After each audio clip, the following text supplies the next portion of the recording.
The feeling, whenever I give something, I feel happy. You see, this is you try. That whatever you may have knowledge, you have sometimes better economy you may have. Better, because sometimes you can have a kind words you can have. So if you use and make somebody's life happy, that is you are giving, and his or her life is happy. That's a best thing a human being can think of. Then you will get a conflict-free world. That's why I used to say, where there is righteousness in the heart, there's beauty in the character.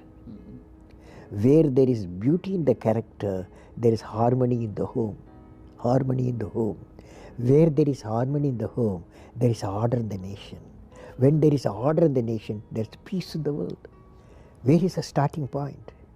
Where there is a righteousness in the heart, beauty in the character, harmony in the home, and the order in the nation, peace in the world. All are in one after the other is coming. So where we start? We start the righteousness.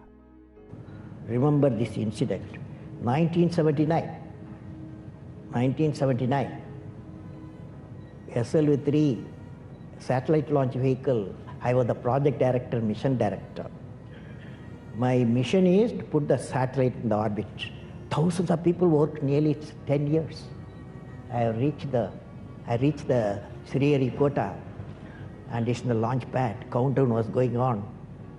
T-minus 4 minutes, T-minus 5 minutes, T-minus 1 minute, T-minus 40 seconds. Computer put a hold, don't launch it.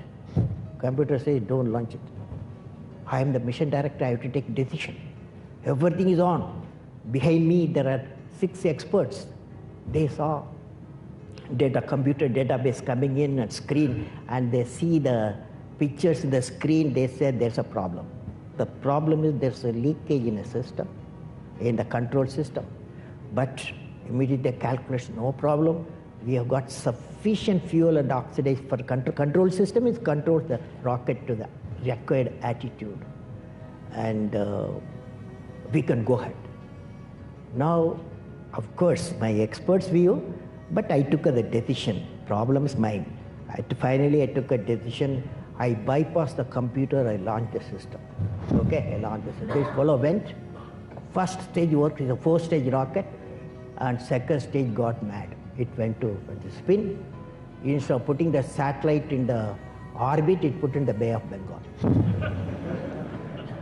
1979, it was a failure. It was a first time I experienced my failure. How do you manage the failure? Success I can manage. So at that time, a great man, a great leader, Professor Satish Dhawan, he comes to me, I'm very tired working nearly for months. He wakes me up, come, let us go for a press conference.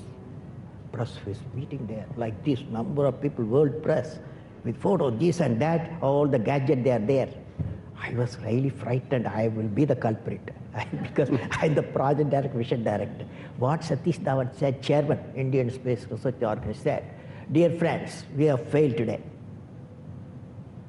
It's the first time I have to give all the success.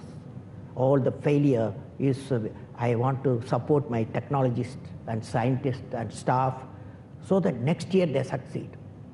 So he took the whole blame himself. And then media asked, you have put Bay of Bengal so many crores, you have put it like that, a lot of criticism. He received the criticism. He assured them in a year we will succeed with our team. It's a very good team. Next year, here only interesting happened. Next year, July 18th, 1980, when he succeeded, Professor Dhawan said, you go and conduct the press conference. Do you follow what it means? It means when the failure occurred, the leader took it up. When the success came, he gives to his team. How did you become so great? How did I become so great? That's the question. Well, which class you are studying? 4th. What's your dream in life? I want to become a singer. Singer?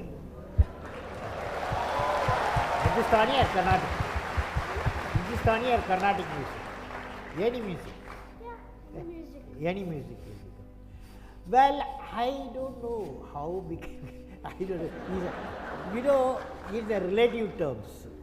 So I personally believe you must have a dream. Say, I must have a dream. I must have a dream. I must continuously acquire knowledge. Continuously acquire knowledge. I must continuously acquire knowledge. Hard work. Hard work. Hard work. And perseverance.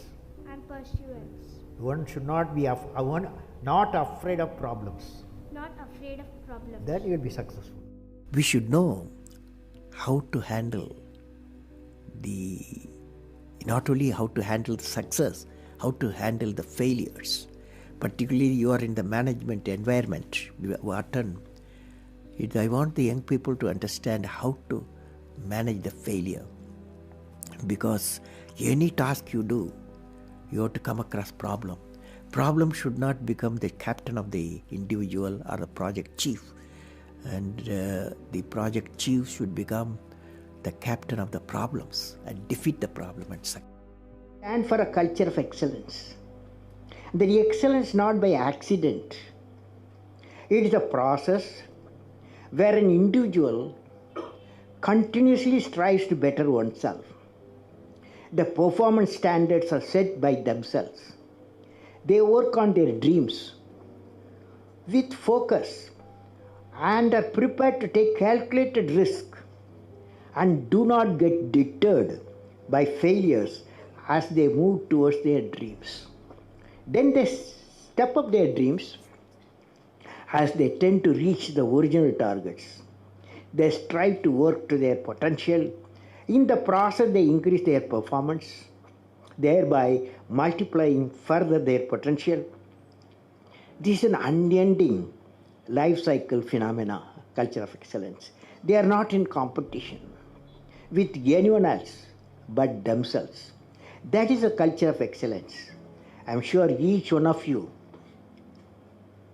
will aspire to become a unique with culture of excellence. You've written books, you've served as president, you're an aerospace engineer, you've been a professor, but you say the title you like best is the title of teacher. Why is that? You know, I had a teacher when I was a young boy, 10 years boy, wartime, the Second World War going on. At that time, I used to see in my class, 5th class teacher, in science teacher, his name is Subramania Iyer. He entered the classroom and we used to see the radiation of knowledge from him, When he enters the classroom, my teacher, I see a radiation of purity of life. And the way he taught, my dream got shaped. What should be my way of life? He is the person, the teacher gave me the vision of my life when I was a young fellow. Now a teacher has got a fantastic opportunity to grow minds, to enrich the minds, and give the dreams to the young people and nurture the dreams with them, and they will become a great human being. Sometime they will become better than you, but better than the teacher. So that opportunity you have. And also the teacher, like what I am doing, I am a professor, I can also do the research. Young researchers will work with me. That's a great pleasure when they get the PhD. History has proven that those who dare to imagine the impossible are the ones who break all the human limitations. In every field of human endeavor, whether science, medicine, sports, arts or technology, the names of the people, just now I listed some of the names of the people who imagined the impossible are engraved in our history. By breaking the limits of their imagination, they change the world. You take C.V. Raman, you take Newton, you take Einstein, you take Chandrasekhar. By breaking the limits of their imagination, they change the world. Carefully hear me what I am saying. What did I learn from the youth of 11 million people? I learned every youth wants to be unique. Every youth wants to be unique. That is you.